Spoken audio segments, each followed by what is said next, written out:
Wadzanai Kiwanuka. I'm the visionary and co-founder of WAY. WAY means Women Enterprise International. I'm very happy and humbled to be in Pepe today. I just want to thank Honorable Maisho for giving us the platform to work with women in movements, and I'm actually pleased that a couple of women has joined us today and they've registered. So WAY is very interesting because it's first of its kind here in Zimbabwe. We started on the 20th of January, and our target was to work with 1,000 women in all the 10 provinces in Zimbabwe. So moving around Zimbabwe, the first province that we launched is Wadzanai Kiwanuka. I mean, it was something that I've never done. We told Wadzanai North, we started with Wange, we went to Big Falls, and we finished with Binga. Binga really changed me. It was my first time to go to Binga. The first thing which challenged me about Binga was one the distance. Two, when I got into Binga, we started with Binga Rural. We stopped the vehicle for a few minutes, just admiring the landscape and the beauty. I couldn't believe that we were in Zimbabwe. I thought we were in a province of Switzerland. I realized that we have so much natural resources, natural beauty that we take for granted. Secondly, the warmth of the women in Binga. When we grew up, I thought people in Binga were primitive. I think it was based on the story that we were hearing. But sometimes I advise women to go for yourself. Some areas you need to go and explore for yourself. When I went, I was shocked with the kind of women, the intelligence, the wisdom that they have, the love of God that they have, the hard work, the innovativeness.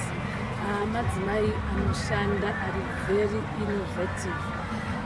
We were challenged in terms of language wise. I now want to, in fact, I'm trying to learn. I'm working on learning a bit of Nambia and Tonga. When we went there, we were a bit lost in terms of communication. Majority of them do not understand English and Shona. And but we thank God for our Wange leader that we had. The leaders managed to interpret what we were saying, and the launch was successful. What I liked about those women is they don't have a donor mentality. They showed us that they wanted to work. They work. They showed us their works, and they showed us that they don't need capital, but they only need a market.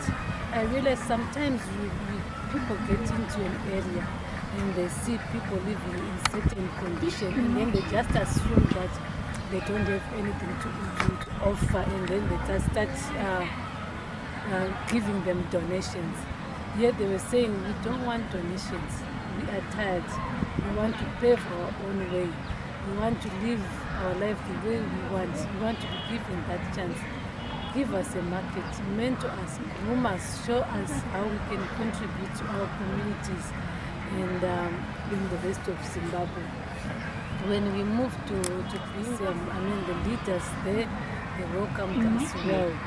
So the most challenges which women have, people thought it was capital. But now I've realized that yes, capital can be a challenge, but it is not the challenge. The challenge that we had is women were being just undermined. People were not really sitting down with women to really understand them. Women have got much to give and contribute to our nation. If they can be mentored, coached, trained, they've got the capacity of generating and moving from income generating activities to bigger country and to bigger companies. Also, in Harare, where I stay, we used to hear this myth that, Matabeleland ladies, they don't like Shona ladies. So those are the stories that we used to hear. But when we went to Matabeleland, I went with an open-minded, because I was looking for a woman. I was not looking for a Ndebele woman or a Tonga woman. There are different cultures. I was looking for a woman, and we had prayed about it. When we went, we received the welcome that we received. It was outstanding. We felt that we were with our sisters. We got time to exchange, and then we realized that the challenges that they face, they're just similar or the same with the challenges that every woman is facing here in Zimbabwe. And they are also prepared. So what Way is doing is cutting that myth. Iri kubatanidza madzimai ese zvisinei nekuti ganda rako nderipi kana kuti rudzi nderipi, kuri kubatanidza munhu anonzi mudzimai, so that semadzimai one day tinge tinosiya legacy for our country, a legacy for our children. And and we just want to thank the Lord for the vision and how it's going. And I'm actually humbled to be quiet bit on all 10 provinces. There are many forms of capital, if I may say. But when we say capital, many people, they just think money. Madzimai ari kuda mari, ngatiape mari yekuita income generating. And madzimai vakamboendawo pamwe muzvirongwa zvokuti vakapiwa mari dzacho zvokuti vatange, but vanongori pasame position, vari kungotenderera, vari kungotenderera, mari iyo yakasopera kugara. But what I'm saying is, kana munhu ari here in Zimbabwe, we've got so many artists.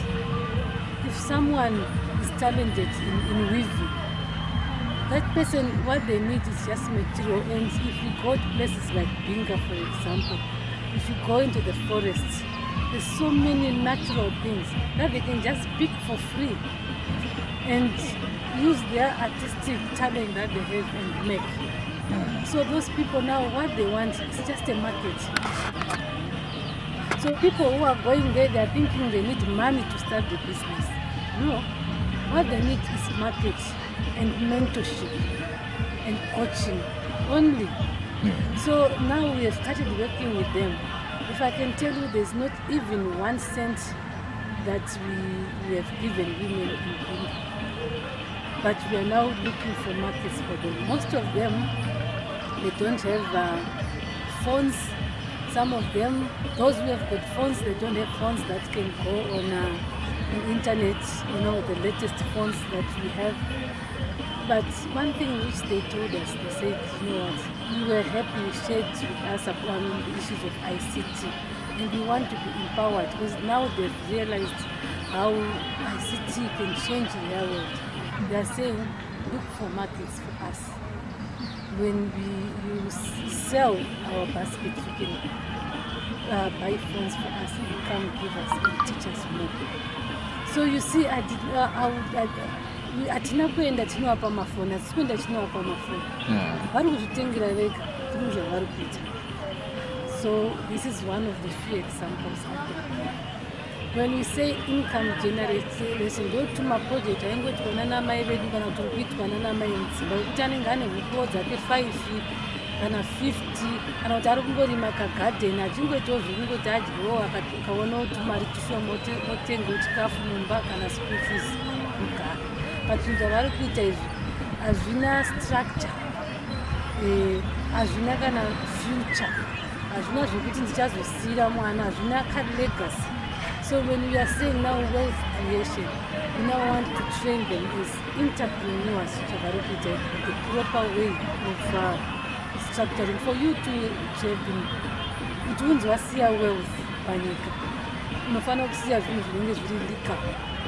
Saka ukaita zvinhu zvako zvisiri legal, usiri kana compliant, musi waunofa zvinhu zvinongosara.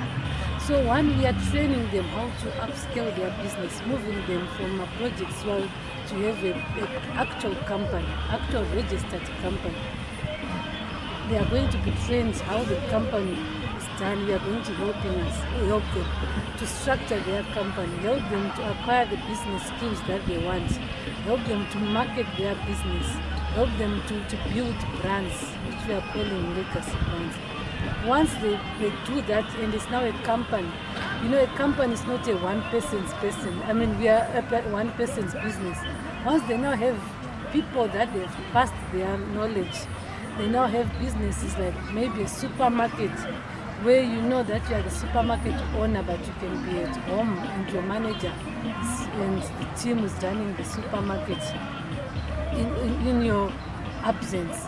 You know that if he's now running on his own, even if you leave the world, you have left the world which your children can benefit. I mean, we have legacy brands internationally. We look at Coca-Cola as a legacy brand. We look at Hyundai.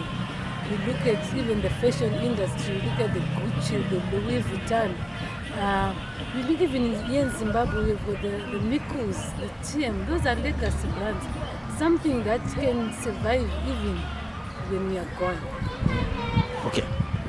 I've got an organization called Entrepreneur Together, and I work with entrepreneurs from all walks of life. It has gone outside Zimbabwe, but it started here in Zimbabwe on the 15th of June 2021 in the middle of COVID. We work with entrepreneurs from 12 years upwards. So with that, it made me get exposed. It introduced me to other offices that I didn't know through working with entrepreneurs. So in December, I got an opportunity to go to the Women's Summit, which was facilitated by the Ministry of Women Affairs. There were organizations like Oxfam, UN Women, NetBank, to mention a few. So one of the sessions, I think it was the last day, they posed a question. I don't know if it was the Oxfam guy or I forgot. They posed a question: why Wadzanai Kiwanuka? Why are women failing to get into male-dominated industry? Why Wadzanai got a dollar business? And why Wadzanai musingakwanisa kuita chimwe chinhu? Madzimai muno Zimbabwe batani. It was a session which went for an hour, and women were responding. Vachingopa questions, vachingoanswer zvakasiyana siyana. But even madzimai questions, answers angari, but most of the questions ndakangoona kuti angari defensive. So session yakazopera and the conference ended. But still, when I went home, that question yakangoramba ichizinga. But why? Tadzidza kuti muZimbabwe madzimai akawanda kudarika vanhu. So from that meeting, that's when the vision came. I think the vision was from God. I then said, you know what, we can do it in Zimbabwe. I shared with my colleague, Munya, a lady that I met at the conference, and we started, and we have never looked back.